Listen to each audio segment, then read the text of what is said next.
For this fun. Enough fun is enough. We have to get serious now, and I think the next part is true. We have a man with a very interesting story to tell. Would you welcome Major Carl Mollnow?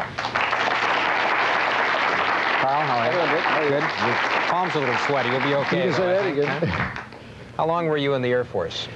Well, 18.5 years, Dick, as of 1974, when 75, when all this happened. Are you still in the Air Force? Well, the Air Force won't tell me, so I'm not sure. They haven't done any communicating with me as to whether I'm in or out, and that is the way it stands right now.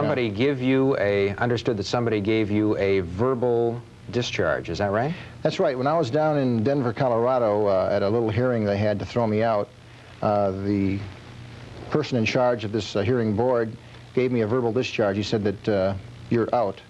And then after that, when I sent a letter to the Air Force asking them that, they said, oh, wait a minute, hold it.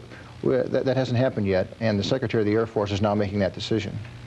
Okay, it doesn't sound like services don't work that way. Government doesn't work that way. Very few things are put in spoken words. It's usually in triplicate, right? That's right.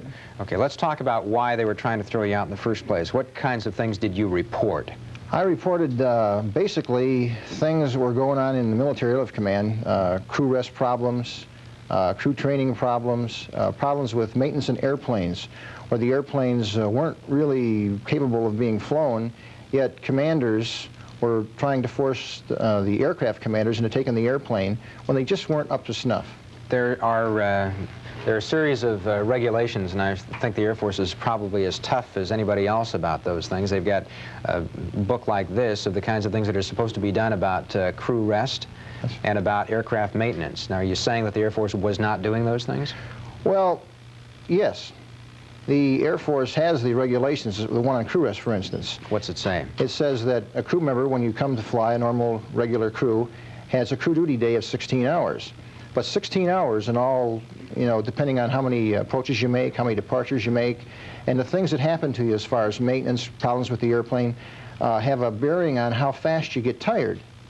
Now, 16 hours isn't always the normal day it should be. It should be maybe less crew duty day, but more, it just isn't right, because if a guy gets tired, he should be able to sit down and say, hey, I'm tired right now, I'm not capable of flying anymore, and the whole crew should go into crew rest. But when you've only flown for 8 hours and you feel that way, and you tell a commander, hey, I want to go to sleep, he says, wait a minute, the regulation says 16 hours. How do commercial airlines work? Well, commercial airlines, their crew duty times are just a lot more cognizant of the fact of all these things that I just mentioned about coaches and so on. Okay, can a civilian crew go into an aircraft commander and captain and say, hey, we're really bushed because a storm came up or because of whatever problems were and we really want to get off? Would they do that? In the airline? I mean, is that realistic? Yeah. Oh, sure, I think so. Because the captain on an airline, he is the guy that's in charge, and these fellows are very experienced, much more experienced than the average MAC captain. And these. But commercial airlines pilots come from the Air Force. A good majority of them. Are you saying that they get better when they fly commercially than when they're flying for the military? No, I just say that they have a organization, a union, which backs them up in their decisions. And if they have any sort of dissent on certain procedures and so on, they go to their union, and the union backs them up. We don't have a union in the Air Force. Okay. How many reports did you submit? Well, over the years, from 1966 on up to 75, I'd say probably maybe 35 or 40. Okay, and were they general kinds of reports saying your policy really ought to be changed, or were they specific, saying this plane took off and it was in no shape to take off? Well, I would get into specifics, and I would base it on actual happenings over the previous years of problems that MAC had. I didn't base anything off the top of my head. It was all based on actual happenings by crews, including myself and other people. What was the reaction when you gave the reports then?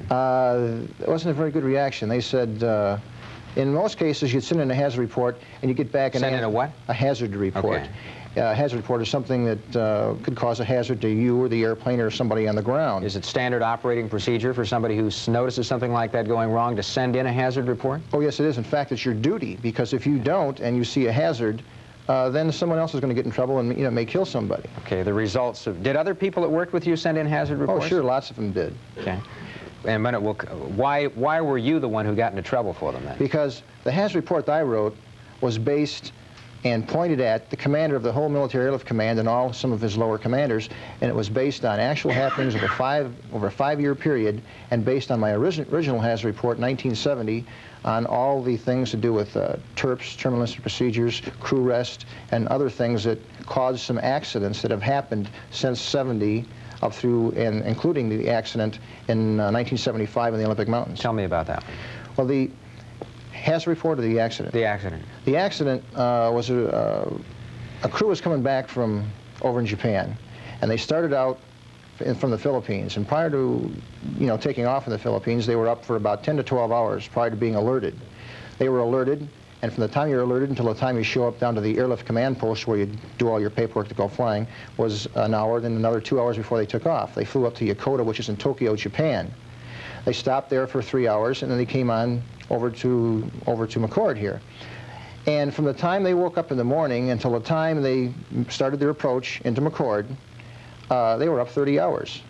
And anybody that's been up 30 hours is not very sharp, and especially when it's based on crew members who don't have the experience level that, in comparing to the airlines, that the airline captains have. So you put all these things together. You put the crew rest problem, the crew been up 30 hours, you put in there the less experience level, you put in some of the training problems that these people have, and you put all these things together, plus the tired crew and the bad weather and at night, and plus they're 15 minutes from home. They say, oh, in 15 minutes we're going to be home with our wives, and they kind of let up. They're filling out their paperwork, getting ready to land, all the per diem and all this sort of stuff, so they're not doing everything they should be. So they get a clearance, and they say, well, that's good, we've got it before, maybe 10, 15 times, we descend to 5,000 feet. They don't cross-check it because they're doing all these other things that they should not be doing as crew members, and it ends up they make a giant mistake, and you only make one of those giant mistakes once. And what happened? And they flew into the side of Mount Constance on a radar vector, and the thing I'm saying is that it wasn't just the controller started the chain of events, but it's not his fault, really, totally, that the accident happened. Every aircraft commander is in charge of his airplane, and it's his responsibility to make sure that the people on his airplane do their job, and that main job, is cross-checking everything, every clearance that they get, and the crew just did not do that. Okay, but the FAA held the Air Force blameless. The FAA said it was the controller's mistake. Well, it's the controller's mistake that started the chain of events. But in every accident, it's not just one mistake that causes an accident. It's a chain of events that happen. Okay, but did you forecast that crash was someday going to happen because of crew rest and poor aircraft maintenance and those kinds of things? Yes. And so what happened after that accident, after what you allegedly forecast came true? After the accident, some friends of mine wrote some letters to Senator Jackson and also the newspapers, and the newspaper in Tacoma called me up and asked me what happened, and I told them. And I never talked to any newspapers part of that because I was trying to get it worked out through the Air Force, and it just didn't work. What'd they do to you then? Well, they actually, before the accident, since the report was pointed towards the commander of the Military Airlift Command, they had two reserve doctors, call me in and say, either you pull back all these reports, or we're going to say you're crazy. All which reports? All my hazard reports. All those 36 hazard reports? Well, no, not all of the 36, but the one that started in August of '74 on the whole MAX system. They said, pull all those back. I said I wouldn't do it. And they said, well...